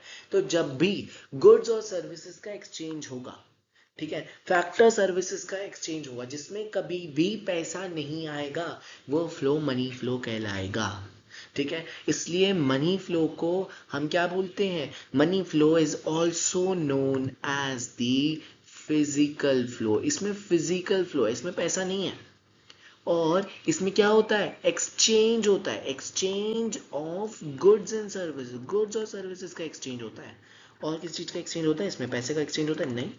तो इसमें एक तो गुड्स और सर्विसेज का एक्सचेंज होता है, और एक फिजिकल फ्लो भी बोलते हैं हम इसे, और ये रही हमारी डेफिनेशन कि real flow refers to the flow of factor services from household to the firm and corresponding to the flow of goods and services from firm to household। ये हो गया हमारा रियल फ्लो, ये हमारा रियल फ्लो का explanation of types of flow. तो ये पूरा पूरा एक्सप्लेनेशन है, बिल्कुल ऐसे ही लिखना है एग्जाम में। चाहो तो जैसे अभी डायग्राम बनाया था, अगर आ गया एग्जाम में तो डिफरेंशिएट में तो लिख देना, डायग्राम भी आप बना सकते हो, आपको पता चलेगा कि उसका डायग्राम कैसे बनता है। चाहे तो आप बुक भी रेफर कर सकते हो इसी, वरना आप जैसे मैंने डायग्राम बनाया वैसे भी बना सकते हो। अब रियल फ्लो क्या होता है, वही same thing. Real flow refers to the flow of factor services from household to the firm and corresponding flow of goods and services from firm to household। corresponding का मतलब होता है एकदम एकदम, फिर flow of goods and services from firm to household, इसे बोलते हैं फिजिकल फ्लो। क्या बोलते हैं हम इसे, फिजिकल फ्लो। और there is only exchange of goods and services, इसमें किस चीज का एक्सचेंज हो रहा है, गुड्स और सर्विसेज का एक्सचेंज हो रहा है किसमें, दो sectors without involvement of money. भाई इसमें कोई मनी आया नहीं आया, किसके बीच में हो रहा है, हाउस होल्ड के बीच में हो रहा है, फर्म के बीच में हो रहा है। मैंने तो पहले बता दिया था भाई कि गवर्नमेंट और फॉरेन तो इस चैप्टर के लिए कटा है। इस चैप्टर में गवर्नमेंट का और फॉरेन का कोई रोल ही नहीं है। इसमें हम दोनों ही सेक्टर की बात करेंगे, एक हाउस होल्ड सेक्टर की बात करेंगे और एक फर्म सेक्टर की बात करेंगे। ठीक है, उन्हीं के बीच में एक्सचेंज होगा, कभी गुड्स और सर्विसेज का एक्सचेंज होगा, कभी मनी का एक्सचेंज होगा, एंड दैट्स इट। तो रियल फ्लो में किस चीज का एक्सचेंज होता है, गुड्स और सर्विसेज का एक्सचेंज होता है, जिसमें हमारा हाउस होल्ड फर्म को फैक्टर सर्विस देता है और फर्म हाउस होल्ड को गुड्स एंड सर्विसेज देता है। ठीक है, अब आ जाता है, अब हम बात करते हैं मनी फ्लो की, पैसे का flow. Money flow refers to the flow of factor payment from firm to household for their factor services and corresponding flow of consumption expenditure from household to the firms for purchase of goods and services produced by the firm. एक diagram से समझते हैं कि ये हमारा house hold sector है, right, ये हमारा फर्म सेक्टर है। अब जो हाउस होल्ड है उसने फर्म को दी फैक्टर सर्विस, वो तो हम लिखेंगे नहीं क्योंकि वो तो रियल फ्लो में आ जाएगा, लेकिन फर्म ने उसके बदले फर्म ने हाउस होल्ड को दिया फैक्टर इनकम, वो तो हम लिखेंगे क्योंकि उसमें तो पैसा आ गया ना भाई। भाई factor income we have to write it because उसमें तो पैसा आ गया। उसके बदले अब हमारे हाउस होल्ड ने जो भी उसे इनकम मिली वो फर्म को दी और कहा कि मुझे गुड्स और सर्विसेज दे दो। तो सारा का सारा एक्सपेंडिचर कर दिया किसके ऊपर, फर्म के ऊपर, यानी कि सारा पैसा दे दिया। क्या दिया, किस नाम से दिया कि एक्सपेंडिचर कर दिया, expenditure on goods and services. ठीक है, ये लो, तो ये इसका डायग्राम हो गया। अब ये थोड़ा डायग्राम ढंग से बना लेना, ठीक है, बहुत अच्छे से बनाना फ्लो। अभी मैंने एग्जाम्पल ले रखा है उसमें ढंग से बना हुआ है, ठीक है। तो इसे हम क्या बोलते हैं, नॉमिनल फ्लो, क्योंकि इसमें पैसा आता है, पैसा यानी कि नॉमिनल, राइट। और it involves exchange of money, between two sectors। इसमें मनी आ गया ना बीच में, उसमें अभी रियल फ्लो में हमने एक्सचेंज ऑफ क्या करा था, गुड्स और सर्विसेज। इसमें हमने क्या एक्सचेंज करना है, मनी को। ठीक है, तो ये हो गया मनी फ्लो। तो इसमें फ्लो करेगा फैक्टर पेमेंट, फर्म करेगी हाउस होल्ड को, और जिसके कॉरेस्पॉन्डिंग में हमारा जो हाउस होल्ड है वो एक्सपेंडिचर करेगा, कंजम्पशन एक्सपेंडिचर करेगा from household to the firm. एक बेसिकली पैसा ही दे रहा है कि भाई मुझे गुड्स और सर्विस दे दो, तो लो मैं तुम्हें पैसा दे रहा हूँ जो तुम प्रोड्यूस कर रहे हो। ठीक है, तो ये भी इसमें भी मनी हो गया। अब हम समझेंगे, ये रहा हमारा सर्कुलर फ्लो का डायग्राम। ये हमारा सर्कुलर फ्लो ऑफ इनकम का डायग्राम है, जिसका डायरेक्ट क्वेश्चन आएगा एग्जाम में, क्या कि व्हाट डू यू मीन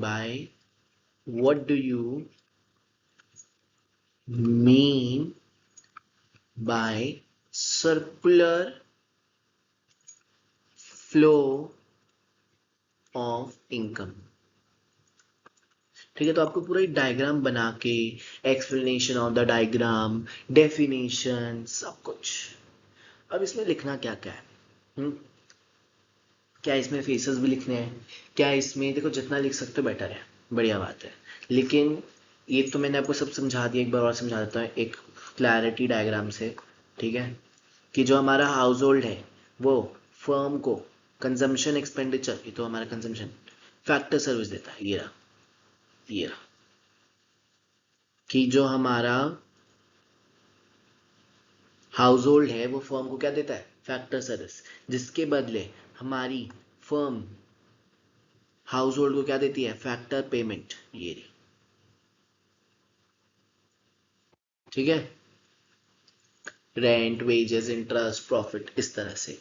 और फिर हमारा जो हाउस होल्ड है वो खर्चा करता है, जो भी उसके पास पैसा है वो खर्चा करता है कंजम्पशन एक्सपेंडिचर पे, गुड्स और सर्विस पे। और किसे देता है वो पैसा, फर्म को देता है। और फिर हमारा जो फर्म है वो गुड्स और सर्विस किसे देती है, हाउस होल्ड को देती है, ये रही। ठीक है, तो ये तरह से हमारा circular flow of income ready हो जाता है। इनकम का फ्लो हो रहा है ना भाई। अब ये हमारे 4 सेक्टर होते हैं, ये हम 4 सेक्टर पढ़ चुके हैं, जिसमें से हमें इन 2 सेक्टर्स के बारे में ही ज्यादा ध्यान रखना है इस चैप्टर में। सेकेंड थिंग, अब आ जाता है हमारे पास बढ़िया सा क्वेश्चन। ऐसे क्वेश्चन आता है कि सर्कुलर फ्लो ऑफ इनकम या circular flow in 2 sector economy. तो whenever you have to start the question, जब भी ये क्वेश्चन आया, ठीक है, अब उस क्वेश्चन में सबसे पहले आपको लिखना पड़ेगा एजम्पशन। क्या लिखना पड़ेगा? एजम्पशंस। चलो ये तो लिख ही देना कि household sector are the owners of factor of production and consumers of goods and services. कि हाउस होल्ड कौन होते हैं? ओनर होते हैं फैक्टर प्रोडक्शन के, और कंज्यूमर भी होते हैं गुड्स और सर्विस के। ये लिखोगे। फिर उसके बाद आप लिखोगे फर्म के बारे में कि फर्म क्या करती है भाई। फर्म तो गुड्स और सर्विसेज को बनाती है। फर्म प्रोड्यूस करती है गुड्स और सर्विसेज को और फिर उन्हें सेल करती है हाउस होल्ड को। ये भी हमें चलो बिल्कुल फाइन है। फिर हम उसमें लिखेंगे एजम्पशंस। तो सबसे पहले तो आप थोड़ा सा ये कर देना, जैसे मैंने हाउस होल्ड फर्म के बारे में बताया। फिर आपको एजम्पशंस लिखना है। एजम्पशंस का मतलब होता है एज्यूम करना, कि भाई इसमें एज्यूम हमें करना है कि वैसे तो 4 सेक्टर होते हैं इकोनॉमी में, लेकिन हमें एज्यूम करना है कि there are only 2 sectors in economy. Point wise, जैसे पॉइंट में लिखा है ना मैंने, बस वैसे ही पॉइंट में लिख देना। ठीक है, कि there are only 2 sectors in the economy, कि 2 सेक्टर होते हैं इकोनॉमी में। ठीक है, हाउस होल्ड फर्म, चाहे इसे आर बना देना, हाउस होल्ड फर्म। और हाउस होल्ड सेक्टर सप्लाई करता है factor services only to the firm and the firm hire factor services only from household. कि जो हाउस होल्ड सेक्टर है वो सप्लाई करता है फैक्टर सर्विसेज, देता है किसे? फर्म को। और जो फर्म है वो लेती भी किससे फैक्टर सर्विसेज? हाउस होल्ड से। इसका मतलब ये है। और जो फर्म है वो प्रोड्यूस करती है गुड्स और services and sell their entire output to household. जो हमारी फर्म है ना, वो सारा का सारा आउटपुट जितना भी उसने प्रोडक्शन करी गुड्स और सर्विस, किसकी मदद से? फैक्टर सर्विसेज की मदद से। उसने जितनी भी प्रोडक्शन करी वो सारी की सारी प्रोडक्शन, सारा का सारा आउटपुट वो किसे देती है? हमारे हाउस होल्ड को। तो तभी तो हमने यहाँ पर हाउस होल्ड लिखा और यहाँ फर्म लिखा, जो दोनों एक दूसरे के लिए हेल्प करते हैं। तो जब भी आएगा एजम्पशंस लिखो, ये दोनों पॉइंट लिखो, एजम्पशन लिखो, बिल्कुल ऐसे सेम टू सेम। फिर उसके बाद आपको डायग्राम बनाना है। ये डायग्राम बना दिया सिखाया जैसे, और फिर उस डायग्राम के बाद ऐसे डायग्राम बना दिया। फिर इस डायग्राम की एक्सप्लेनेशन। अब एक एक्सप्लेनेशन क्या होता है? आउटर लूप यानी कि बाहर का लूप, इनर लूप यानी कि ऐसे अंदर का लूप। ये हो गया हमारा आउटर लूप, ये आउटर लूप, ठीक है। और ये हो गया हमारा इनर लूप, ये हो गया हमारा इनर लूप, जो हमने अभी डायग्राम में देखा। आउटर लूप और इनर लूप बना होता है ना। अब देखो क्या करना है। अब इसमें देखो कैसे एक्सप्लेन कर रखा है कि जो outer loop of the diagram है शोज द रियल फ्लो।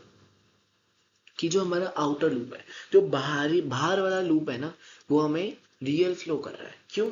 क्योंकि उसमें जो भी एक्सचेंज हो रहा है ना हाउस होल्ड और फर्म के बीच में, वो गुड्स और सर्विसेज का हो रहा है, पैसे का नहीं हो रहा। ठीक है, so the outer loop of the diagram shows the real flow, that is the flow of factor services from household to the firm and corresponding flow of goods and services from firm to household। क्योंकि उसमें goods और services का exchange हो रहा है, जिसमें हमारा house hold है वो फर्म को फैक्टर सर्विस दे रहा है, और हमारी जो फर्म है वो हाउस होल्ड को गुड्स और सर्विसेज दे रहा है। तो ये डायग्राम में आप देख सकते हो, यही होगा क्या आउटर लूप। अब इनर लूप में क्या होता है कि inner loop of the diagram shows the money flow, क्योंकि उसमें पैसे का फ्लो हो रहा है भाई, जिसमें फ्लो ऑफ फैक्टर पेमेंट, जिसमें पेमेंट कर रही है हमारी फर्म किसे? हाउस होल्ड को, firm to household, and corresponding flow of consumption expenditure from household to the firm. और कॉरेस्पॉन्डिंग मतलब उसके बाद हमारा कंजम्पशन एक्सपेंडिचर, जो हमारी हाउस होल्ड है वो एक्सपेंडिचर कर रही है household to the firm, और वो पैसा दे रही है किसे? फर्म से, कि भाई लो पैसा और मुझे दे दो गुड्स और सर्विसेज। ठीक है, तो ये दोनों पॉइंट भी बहुत इंपॉर्टेंट है, क्योंकि ये एक्सप्लेनेशन है, ये दोनों एक्सप्लेनेशन है, दोनों एक्सप्लेनेशन बहुत जरूरी होती है। सबसे पहले हाउस होल्ड के बारे में बताया, फर्म के बारे में बताया, फिर उसके बाद एजम्पशंस करेगी, 2 सेक्टर होते हैं इकोनॉमी में, दो। फिर उसके बाद एक्सप्लेनेशन ऑफ द डायग्राम, ये नहीं, उसके बाद डायग्राम था, डायग्राम के बाद एक्सप्लेनेशन ऑफ द डायग्राम। भाई डायग्राम के बाद तो एक्सप्लेनेशन करोगे, ठीक है, फिर उसके बाद कंक्लूजन, राइट, ये रहा कंक्लूजन। कंक्लूजन क्या कहता है हमारा कि total production of goods and services by firm is equals to total consumption of goods and services by household. इसका मतलब है जितना भी हमारे फर्म ने गुड्स और सर्विसेज को प्रोड्यूस करा उतना ही हमारे हाउस होल्ड ने उसे कंज्यूम कर लिया। जितना प्रोडक्शन उतना कंजम्पशन। अब प्रोडक्शन करती है फर्म और कंजम्पशन करता है हाउस होल्ड, ठीक है। सेकंड पॉइंट कहता है कि जो भी फैक्टर पेमेंट बाय फर्म थी, जितनी भी फर्म ने पेमेंट करी हाउस होल्ड को, वो किसके इक्वल है, जितनी भी इनकम है हाउस होल्ड की, ठीक है। Consumption expenditure by house hold is equals two factor income of household, कि जो भी कंजम्पशन एक्सपेंडिचर है ना हाउस होल्ड का, वो किसके इक्वल है, factor income of household, कि हाउस होल्ड की कितनी फैक्टर इनकम है उतना ही consumption expenditure by household, की हमारे हाउस होल्ड ने जितना पैसा कमाया उतना ही पैसा उसने खर्च कर दिया, एक्सपेंडिचर कर दिया गुड्स और सर्विसेज को खरीदने में। और यही है कि रियल फ्लो इक्वल है मनी फ्लो के, चाहे आप सीधा लिख दो real flow equals to money flow, ठीक है। ये हमारा कंक्लूजन। तो हमारा टोटल जो भी सर्कुलर फ्लो होगा, अगर ये क्वेश्चन आता है कि explain the circular flow of income in two sector economy, तो सबसे पहले तो आप फर्म और हाउस होल्ड के बारे में समझाओगे, फिर आप उसके बारे में फिर आप लिखोगे एजम्पशंस, ठीक है, फिर आप बनाओगे डायग्राम, राइट, फिर आप डायग्राम के बाद उस डायग्राम को एक्सप्लेन करोगे, एक्सप्लेनेशन के बाद of the diagram you will write the conclusion, ठीक है। यहाँ पर आप हाउस होल्ड और फर्म के बारे में थोड़ा बहुत डिफाइन कर दो ना, या फिर कुछ लिख देना जैसे मैंने आपको लिखकर दिखाया, राइट। तो ये पूरा बहुत इंपॉर्टेंट है, वेरी इंपॉर्टेंट। ये आ गए हमारे कुछ इंपॉर्टेंट क्वेश्चंस, या कह सकते हो PYQs क्वेश्चंस, जो प्रीवियस ईयर में भी पूछे गए हैं, वहीं से निकाले हैं, ठीक है। अब explain the circular flow of income, अब ये खाली आ सकता है सर्कुलर फ्लो ऑफ इनकम, या आ सकता है circular flow of income in to sectors economy, one of the same thing, because इस चैप्टर में हम दो सेक्टर ऑफ इकोनॉमी ही पढ़ रहे हैं, हाउस होल्ड और फर्म। तो हम एक्सप्लेन करेंगे the circular flow of income, वही सेम जो भी लिखकर दिखाया पूरा का पूरा, कि भाई पहले क्या लिखना है, डिफाइन करो, फिर असम्पशन लिखो, फिर डायग्राम बनाओ, फिर एक्सप्लेनेशन करो, फिर कंक्लूजन लिखो। तो ये हमारा पहला क्वेश्चन डन हो गया, ठीक है। सेकंड क्वेश्चन है हमारा disposition face of circular flow of income, ये भी सैंपल पेपर का है या PYQ का है, दोनों में से किसी एक का तो है, कि disposition face of circular flow of income which comprise of rent,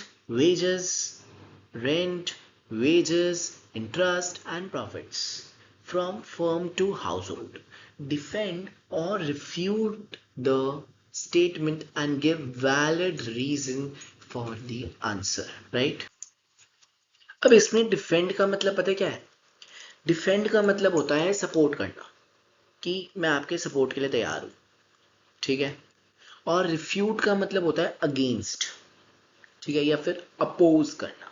क्या आप इस स्टेटमेंट को अपोज कर रहे हो या आप इस स्टेटमेंट के साथ हो, क्या हाँ ये स्टेटमेंट सही है।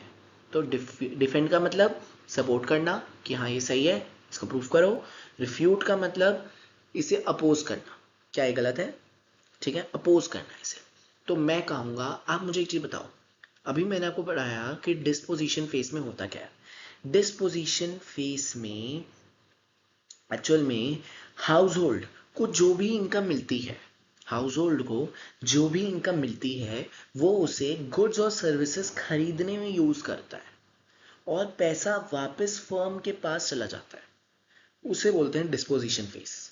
पढ़ा था ना कि जिसमें जो भी पैसा, जो भी इनकम हमारे हाउस होल्ड को मिलती है वो सारा का सारा किस पे खर्च कर देती है, गुड्स और सर्विसेज को लेने के लिए, ठीक है, किससे, फर्म से, जो भी उसने प्रोड्यूस करा।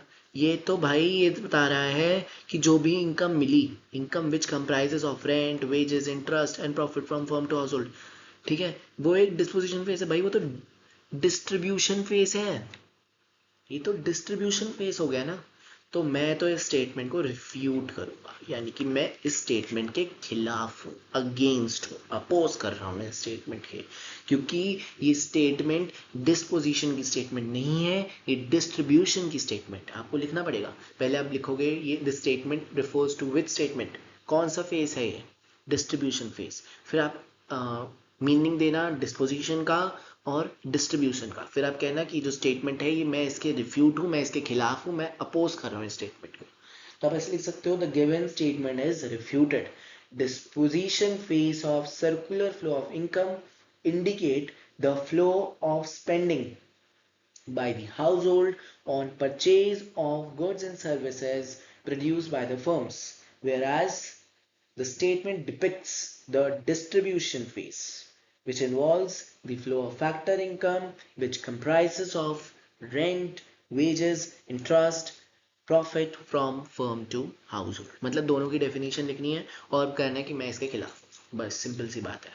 जो आपके पास डेफिनेशन है दोनों की कि भाई ये तो डिस्ट्रीब्यूशन फेज है, डिस्पोजिशन फेज तो ये होता है, और मैं इस स्टेटमेंट के बिल्कुल खिलाफ हूँ, रिफ्यूट कर रहा हूँ मैं साथ में नहीं हूँ। ठीक है। सेकेंड है difference between stock and flow, meaning लिखो स्टॉक और फ्लो का, फिर आपको बताना है टाइम डायमेंशनल कौन सा होता है, कौन सा नॉन टाइम डायमेंशनल होता है, एग्जाम्पल देने हैं दोनों के। ठीक है, 3 मार्क्स का आता है ये, 3 मार्क्स का। Describe the types of circular flow, 2 types बताए थे, रियल फ्लो, मनी फ्लो। ठीक है, इसे एक्सप्लेन करो, चाहे इसका डिफरेंस दे दो, चाहे इसको अच्छे से एक्सप्लेन कर दो भाई, डेफिनेशन मीनिंग कि रियल फ्लो क्या होता है, रियल फ्लो को और क्या बोलते हैं भाई, फिजिकल फ्लो बोलते हैं, और रियल फ्लो में क्या एक्सचेंज होता है, गुड्स और सर्विस का एक्सचेंज होता है। मनी फ्लो का मीनिंग, फिर मनी फ्लो को क्या बोलते हैं, नॉमिनल फ्लो बोलते हैं, नॉमिनल फ्लो बोलते हैं। ठीक है, तो इसमें क्या एक्सचेंज होता है, मनी का एक्सचेंज होता है, बस। तो ये डिस्क्राइब हो गया। फिर आ जाता है एक्सप्लेन द फेसेस, 3 फेसेस बताए थे, डिस्ट्रीब्यूशन सबसे पहले, जनरेशन, फिर डिस्ट्रीब्यूशन, फिर डिस्पोजिशन, इसे एक्सप्लेन कर देंगे। सब कंटेंट आपके पास पीछे है, आप उसमें से देखकर इस क्वेश्चंस को पूरे अच्छे से कर सकते हो। वेरी वेरी इंपॉर्टेंट क्वेश्चन है, सारे के सारे बोर्ड वाले क्वेश्चन है, वेरी इंपॉर्टेंट। ठीक है, इन्हीं में से आता है, बहुत बढ़िया करके जाना है, सही है, बहुत इंपॉर्टेंट क्वेश्चन है। ये आ गए हमारे अब एमसीक्यूज। इन्वेंट्री क्या है, इन्वेंट्री स्टॉक है, इन्वेंट्री फ्लो है, या कुछ भी नहीं है, बताओ कि इन्वेंट्री स्टॉक है। तो जो हमारा इन्वेंट्री होता है ना, वो स्टॉक होता है कि भाई ये तो हमारा स्टॉक है, ठीक है, लेकिन चेंज, ये होता है चेंज का सिंबल, चेंज इन इन्वेंट्री, वो क्या होता है हमारा फ्लो, राइट। ऐसी अगर हमने कहा कि विच of the following is not the flow, कि कौन सा फ्लो नहीं है, नीचे से शुरू करें, depreciation over a period of time का होता है ये flow, investment flow, right, income flow, लेकिन कैपिटल वो क्या है हमारा स्टॉक। तो इसका आंसर क्या होगा, कौन सा नहीं है फ्लो, भाई ये तीनों तो फ्लो है, भाई ए नहीं है, तो इसका आंसर क्या है, capital, right. Which of the following is a stock, इसमें से स्टॉक कौन सा है, वेल्थ पहले ही है, ये लो वेल्थ स्टॉक हो गया, लेकिन इनकम आता कि विच of the following is a flow, कि इनमें से फ्लो कौन सा है, तो भी हम बता देते हैं। इसमें स्टॉक पूछा है तो हमने स्टॉक लिख दिया, वेल्थ, वेल्थ हमारा स्टॉक है, राइट, क्योंकि वो चेंज अनचेंज ऐसे सोचना है, over a period of time, point of time, like this. Identify flow variable, इसमें से हमें फ्लो चूज करना है कि कौन सा फ्लो है, जिसमें अगर हम बात करें पीरियड ऑफ टाइम की बात करेंगे, ठीक है। तो distance between Delhi and Amritsar, अब जो दिल्ली और अमृतसर, सपोज करो ये दिल्ली है, ये हमारा अमृतसर है, ये दिल्ली से जा रहे हैं हम अमृतसर, इसका डिस्टेंस क्या कभी बदल सकता है, जैसा डिस्टेंस है वैसे ही तो रहेगा, अगर जितने किलोमीटर हैं तो उतने किलोमीटर ही तो रहेंगे, ठीक है, तो जितना है उतना ही रहेगा, चेंज नहीं हुआ, तो ये तो भाई हमारा स्टॉक है, ठीक है। दूसरा हमारा क्या है, एनुअल एक्सपेंडिचर ऑफ स्कूल, कि कितना हमारा खर्चा हुआ स्कूल में, ये हमारा फ्लो है, ठीक है। अब बैंक में बैलेंस है मुकेश का 31/3/2022, स्टॉक डेट आ गई। Investment of mister Mohit, date आ गई, स्टॉक। तो इसमें फ्लो कौन सा है? एनुअल एक्सपेंडिचर ऑफ स्कूल, हमारा B option is the correct answer. Second है which of the following is a stock, कि इसमें से स्टॉक कौन सा है? स्टॉक यानी कि स्टैटिक यानी कि सेम रहने वाला। Saving, production, consumption of fixed capital या कैपिटल, क्या सेविंग सेम रहती है? नहीं, तो ये तो फ्लो है। प्रोडक्शन भी मैंने बताया था फ्लो होता है, right. Consumption of fixed capital, consumption of fixed capital क्या होता है? This is the name of the depreciation. Depreciation का अदर नेम, जो हम नेक्स्ट चैप्टर में पढ़ेंगे कि इसके 3 नेम होते हैं अलग। डेप्रिसिएशन को 3 अदर नेम से भी बुलाया जा सकता है, जो न्यूमेरिकल्स में पूछा जाता है, तो उसे कंजम्पशन ऑफ फिक्स्ड कैपिटल भी बोलते हैं। तो ये डेप्रिसिएशन है, वो भी over a period of time होता है, तो ये भी फ्लो है। क्या बचा? कैपिटल। तो कैपिटल क्या है हमारा? स्टॉक। तो इसका answer capital. Chapter is finished. देखते कुछ रह, तो इस चैप्टर में हम सब कुछ पढ़ चुके हैं। इसमें बस एक लीकेजेस एंड इंजेक्शंस का टॉपिक रह गया है, जो कि सिर्फ 119 का डेफिनेशंस ही होती हैं, ठीक है। वो हम नेक्स्ट चैप्टर में कवर अप करेंगे, तब तक के लिए आप इसे सारा कंप्लीट कर दे। हमने सब कर लिया इस चैप्टर के important questions, MCQs, concept building, everything is done. Then we'll see you soon in the next chapter. Thank you.